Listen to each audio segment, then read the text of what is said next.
To the economy now. The words job creation are a mantra, and we're hearing them from elected officials at all levels of government these days, from President Obama on down. As the national unemployment rate remains stuck just at over 9%, stands to reason. This week, New York's business leaders and lawmakers gathered at the Sagamore on Lake George to discuss the state's economic climate and discuss also how to improve it. It was the State Business Council's annual meeting, and this year's get-together was considerably less eventful than last year's meeting.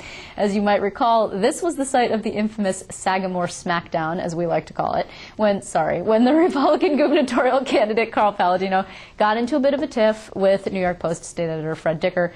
That didn't happen this year, so here to discuss this year's considerably calmer, yet no less newsworthy event is the Business Council's acting president, Heather Briccetti. Hi, nice to see you. No fights. No fights. No fist fights, nothing on air.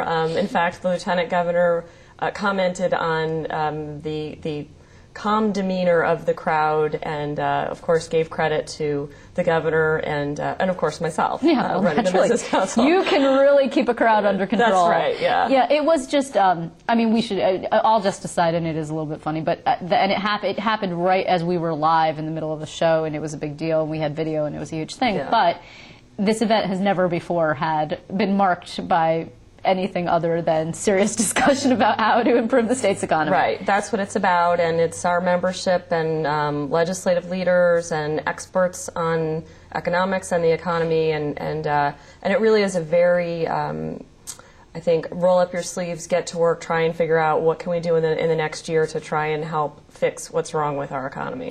You know, the problem is, though, we've been having these discussions about fixing what's wrong with our economy for many years. Mm-hmm. And just recently I was reading an article about how these regional economic development councils that the governor, of course, is now pushing, led by the lieutenant governor, and he, I'm sure, discussed that with your members, is something that Mario tried. Mm-hmm. I mean, we're talking about a regional approach in one way or another that has been tried, and unsuccessfully, largely, to boost the upstate economy. What's different this time?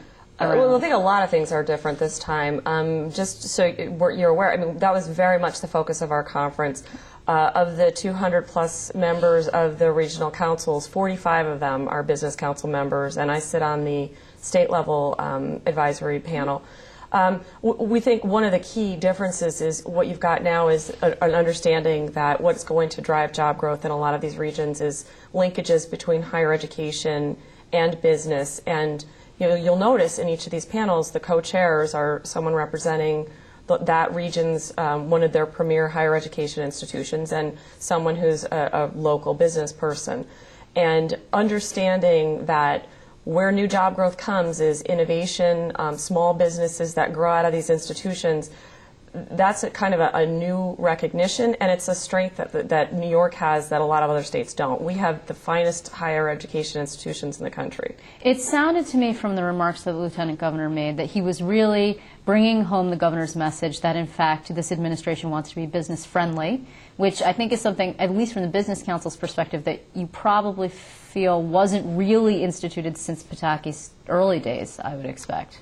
I mean, we certainly feel a dramatic change in atmosphere from the executive, even the legislature. I should also note, Speaker Silver was there and spoke to us and reminded us that 10 years ago he was at this meeting and his local district had just been devastated on 9/11. And at the time, people were saying, this will never recover. New York, Lower Manhattan will never get these jobs back. And not only did they, but if anything, that area is thriving now. It's interesting that he was there because he's not a regular at this event.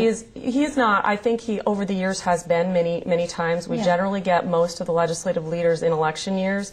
We were very pleased to have him this year, and I will say his remarks were very well received. And also because I think the perception in the business community generally has tended to be, because we saw you here with some of your business compatriots when we were talking about politics and the joining together of the business community to try and push a political agenda, the general feeling has been that the Senate under Republican control has been more business friendly than the Assembly under Democratic control. I think that is historically the track record. A lot of the stuff that we have to push back on, we spend a lot of our time working on it in the Assembly. That being said, our successes this year, including the property tax cap, had to pass both houses. And so we do think there's a recognition in both houses from the top down that we really all need to work together to try and get New York back on track and get our economy back in the right direction. Let's talk about that, Cap, because we are seeing increasing number of municipalities starting to talk about, if not actively overriding.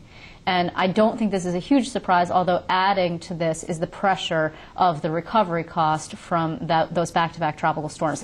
Are you alarmed by this? And particularly, I've been struck by the tone of some of the comments from the local elected officials where they feel like, yet again, Albany dictating to me as a local what I'm supposed to do, and how dare you, Albany, without fiscal discipline for many, many years of late budgets, tell me how to run my local government. Yeah, I mean, we are firm believers that the cap needs to stay in place.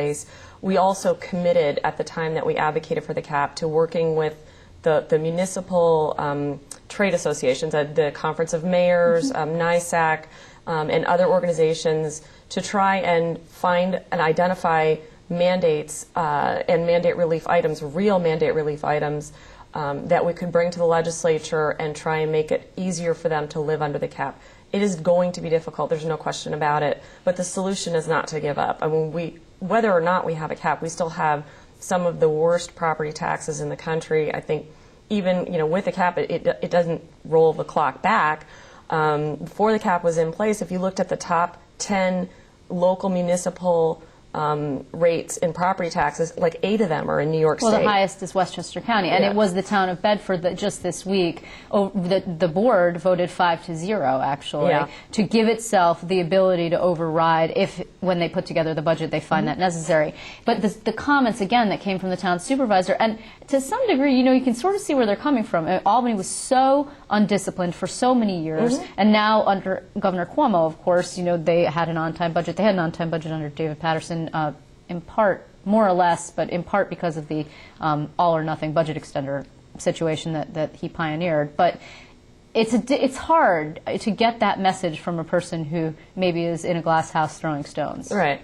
Well, I mean, the reality is that local government real property taxes are a problem. They're a problem for homeowners, they're a problem for businesses, and we've been talking about trying to solve that for years. Without a cap, none of that work gets done. It's easy to say we have to raise real property taxes because Albany is telling us we have to do X, Y, and Z. This is a blunt instrument, but it will force the conversation so that everyone needs to come to the table and recognize that you can't just pass the ball to someone else and blame it on them. There is a process to override at the local level. They do have the ability to do that, but now they have to ask. It's harder now. It's not going to be as easy as it was in the past. I was struck by the comments that the Lieutenant Governor made, which is to say to the business community, show me where these mandates are, get specific, because I think that the focus now, and the administration clearly recognizes, that the Mandate Relief Task Force didn't come up with real mandate relief. We've had this discussion around this table on numerous occasions, and he says, show me the mandates. I just am like hearing in my head Steve Aquario and others saying, what are you talking about? I had a book, we gave it to you. I mean, and to be fair, I asked the lieutenant, we were discussing it prior to his speech, myself, Brian Sampson from Unshackled Upstate, and Mike Durant from NFIB, we've all been post-session meeting with Steve Aquario and NICOM, the Conference of Mayors, to talk about what are some common agenda items that we can all support and really try and push the legislature. Achievable, though, right? Not just like, let's overhaul the pension system, which I think everybody thinks is a great idea, but, is fraught with so many pitfalls that it's pretty much an impossibility. You need to give them a list, baby steps, things that will maybe incrementally and not all at once make it better, but we got to start somewhere. Well, what do you imagine that will be in 2012 as we're starting to look ahead to the next session? Will it be WICS? Will it be Triborough? I mean, these are things, again, coming up over and over, but maybe, speaking of baby steps, we had Unshackled Upstate on here, and they said, well, now that we've got the flood situation, maybe we should temporarily roll some of this back. That's obviously opening the door towards a larger discussion for a long-term solution. Yeah, I mean, we're not looking for rationales to undo the cap. We think that you really need to do the hard work and say, where are my biggest cost drivers? What are they? And if you need to override to live under the cap, or you can't live under the cap without cutting services, then you have to put it to the voters and give them the opportunity. They're the ones paying the taxes. Yeah, and there seems to be recognition that you can't do it over and over, that you might be able to do it this year, right, and then buy yourself some time. I mean, the people who pay these taxes are voters. They live in these districts. Give them the right to say, we want to spend the money this way or that way, or we recognize that this is a one-time situation. But I wouldn't want to undo the framework, because I think the framework that's in place is very good. I also think it will lead to a discussion about consolidation, which, Governor Cuomo, when he was Attorney General, passed a very good starting point on consolidation, but I think there's a lot more work to be done there. And ultimately, some of these conversations are hard to have because no one wants to lose their local government. Sure. But realistically, it will result in a cost savings and better efficiency. Yeah, it's going to be another busy year, it looks like to Yeah, me. absolutely. So I'm sure you'll be back, Heather Briccetti. We're looking forward to it. Thanks very much for being with us. Thank you.